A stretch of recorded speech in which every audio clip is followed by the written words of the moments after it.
Hello everybody and welcome to the channel. So in today's video we do have a lot to discuss because what did happen in the past few hours has been something that has been very unexpected. So what we're going to be doing in this video is talk about the current contract renewal situation that is going on with Lionel Messi. There has been brand new details. It is almost fully confirmed that Messi will be continuing with FC Barcelona, but the term that Barcelona has proposed to Lionel Messi has been something extremely unexpected. And then later in this video we are going to be talking about the swap deal that could happen between Atletico Madrid and FC Barcelona. Atletico Madrid are very interested in bringing back Antoine Griezmann, and Barcelona do want to bring a player like Saul, who currently does play for Atletico Madrid. And this swap deal that we are going to be discussing, it is closer than ever, my friends. And I remember a few weeks ago, many were saying that this deal seems almost impossible. This deal almost looks like a fantasy deal, but it is very close. But first, within this video, we are going to be talking about the renewal of Lionel Messi. And so again, this is breaking news. And firstly, look, everything did indicate that Messi is going to be renewing with FC Barcelona. We know that. The problem is, can they fit Messi's wages into the wage bill that Javier Tebas, who is the president of La Liga, did place on this club? He placed a wage limit that did reach 165 million euros for FC Barcelona. That is the highest amount Joan Laporta could go with this club going into the next season. But now we are seeing here that Lionel Messi and FC Barcelona has agreed to lower the salary by at least 50%.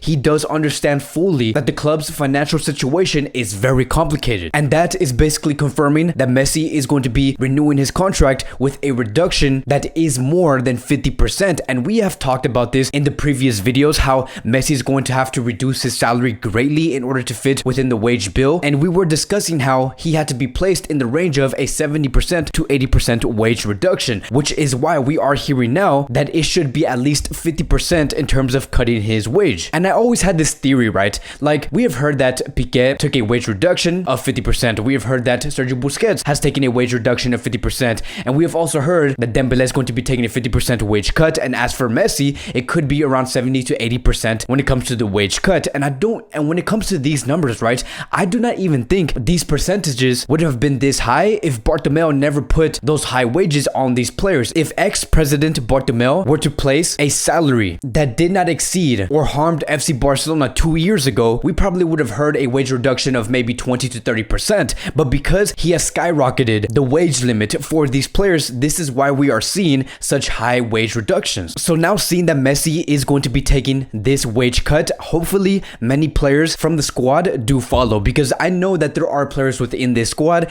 that are not completely happy or satisfied with the contract proposal that they have been given. But now let's shift into a different topic in Messi's contract, because now this is where things get very interesting. Previously, we did hear that Messi has agreed on a 2+3 year deal. He was going to be staying at Barcelona for 2 years and then have an optional year to stay at Barcelona if Messi continued to feel well when playing at a high level. And then those last 2 or 3 years, he was going to go to the MLS, where he will become a Barcelona ambassador. That was the original idea. But now we do have the ever reliable Fabrizio Romano, who has stated that Messi's contract will be a 5-year deal, not a 2-year deal, not a 3-year deal, but a 5-year deal, and will have a release clause of 600 million euros. Now let's stay on here just for a second, right? Because this caught everyone off guard. The fact that Barcelona has proposed a 5-year deal, which I believe Lionel Messi has already agreed on, this is something that is very unexpected, because what does not surprise everyone here is not the term of this contract. Many players around the world get 5-year deals, but what does surprise everyone here about this contract renewal is the fact that he's receiving this 5-year term deal with Barcelona at the age of 34 years old. Are you telling me that Barcelona wants to keep Lionel Messi until the age of 39 years old? And let me tell you guys, I find nothing wrong with this. I am very happy to hear that Messi wants to stay with Barcelona in the long term, but I have never in my life thought that a 34-year-old player was going to be receiving a 5-year contract. And the reason why I am so confident that this deal can actually go through and that Barcelona actually do feel confident on giving Messi a 5-year contract is because I have a feeling that this club, FC Barcelona, and the team, which is Joan Laporta, Mateo Alemán, Jordi Cruyff, Ramon Planes, they have all gotten together and they have asked, can Messi actually stay here for 5 years? Can Messi contribute to Barcelona longer than originally expected? Because let me tell you, I am very convinced and I am also very confident that Messi is a player that knows how to readjust his game, to readjust it to a point where he can still be effective, but in a very different way. We We have seen so many different versions of Messi where he was still very effective and brought his club or his national team forward and placed him in a great position. We have seen that, and that is why I do believe that the sporting department and the people who are in charge of these contracts have gotten together and they have explained that Messi can actually stay here for 5 years. If Barcelona actually plan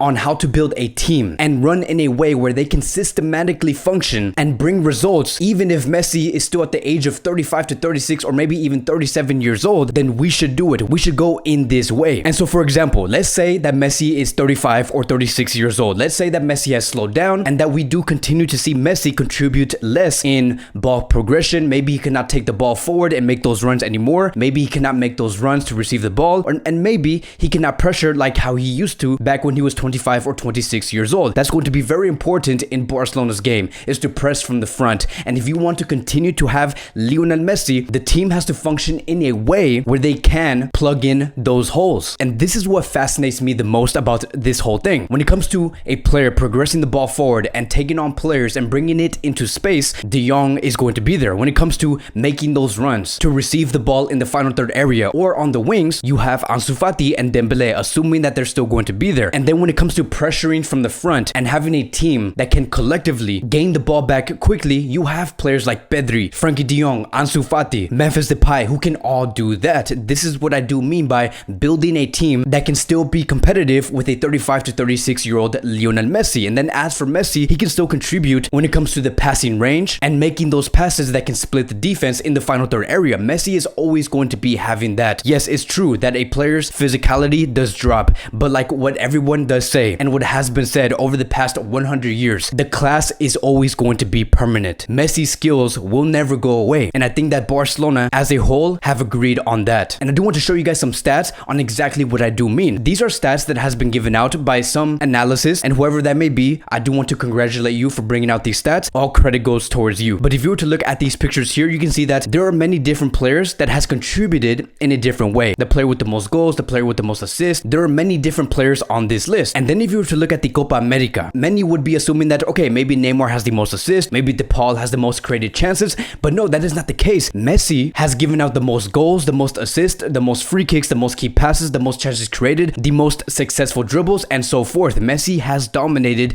in every aspect of the game. If you were to compare that to the Euros, there are many different players. If you take away the goals from Ronaldo, what is Ronaldo going to contribute? If you were to take away the assist from Steven, who is Steven? If you were to take away the free kicks from Damsgaard, who is Damsgaard? If you take away the most key passes from Verratti, who is Verratti? But then if we were to look at the Copa America, if you take away the goals from Messi, he is still the top player to give the most amount of assists. If you take away the goals and assists from Messi, he is still the top player in terms of key passes. You get what I mean? Messi has a lot of weapons in his disposal, and that is what I do mean by class is permanent. His class will never go away because he is not just a goal scorer. He is not just a playmaker. He is everything. So I am very optimistic that Messi can give more to FC Barcelona in these next 4 to 5 years. Again, like I've said before, I do believe that Barcelona have found a formula that can still make Barcelona competitive while at the same time having a aging Messi. And once this 5-year deal does get signed by Lionel Messi and Joan Laporta, we are going to be talking about it here in this YouTube channel, and that is going to be a huge moment and a huge day for all of FC Barcelona. Now I do want to move on towards the next topic of today, and we are going to be talking about the swap deal of Antoine Griezmann and Saul.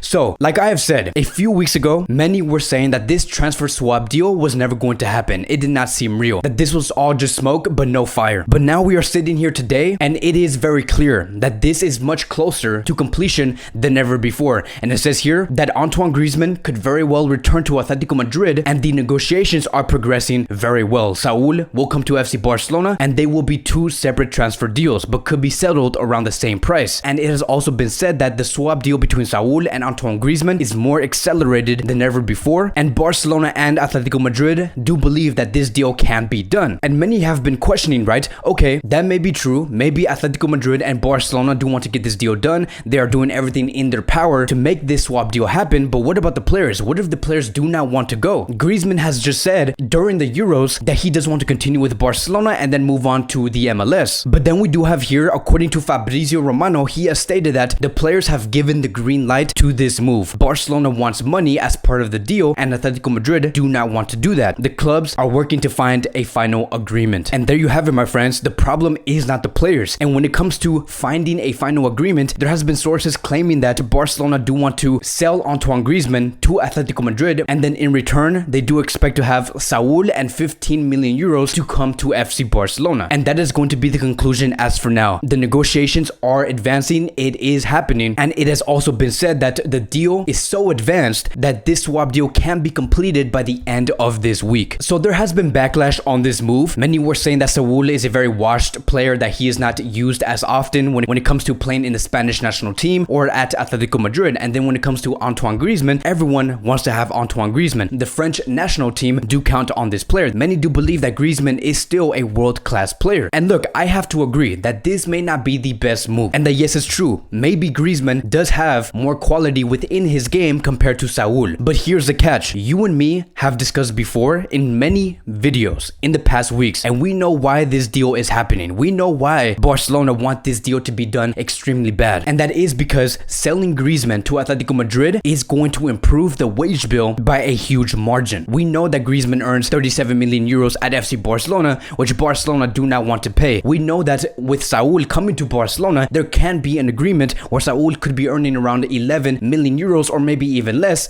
at this club. And hearing this right, if Barcelona actually get this deal done and they have a player where they only have to pay 11 million euros or less compared to paying 37 million euros per season, you are basically in total saving 23 million euros in wages for the next season, which basically means that you could bring and register the 4 players that you have signed a few weeks ago before the Euros and the Copa America did start, which does include Emerson, Eric Garcia, Agüero, and Memphis Depay. And the only player that you do have to fit by this summer, it is going to be Lionel Messi. And look, I get it, right? I really do get that many are going to be saying this does seem like a Bartomeu type of move to swap 2 players like Antoine Griezmann and Saul only for the sake of Barcelona being financially better. I get it. I get why people would say that this may not be the best deal, but we have to understand and bring in the context on where Joan Laporta is at with this club and the type of situation that he is in. So if this swap deal does come to a completion, we are going to be talking about the pros and cons of this swap deal. Like for example, selling Griezmann to Atletico Madrid, it is a direct rival. We are making our rivals in the league much stronger. Another example could be this, the wage bill. The wage bill is going to be much lowered, and maybe another con could be that Saul is coming to Barcelona without having a real position. Maybe he might not bring anything to FC Barcelona. And then going back to pros, maybe Antoine Griezmann's exit will leave more room for other players to progress their game in the long run. For example, Ansu Fati, Dembele, and Alex Collado. So again, all of that is going to be discussed if the swap deal does come to a full completion. That is going to be wrapping up today's Barcelona Daily News. Thank you guys so much for watching. If you guys are new here, welcome to the channel. Please like, subscribe, comment, and I will see you guys in the next video.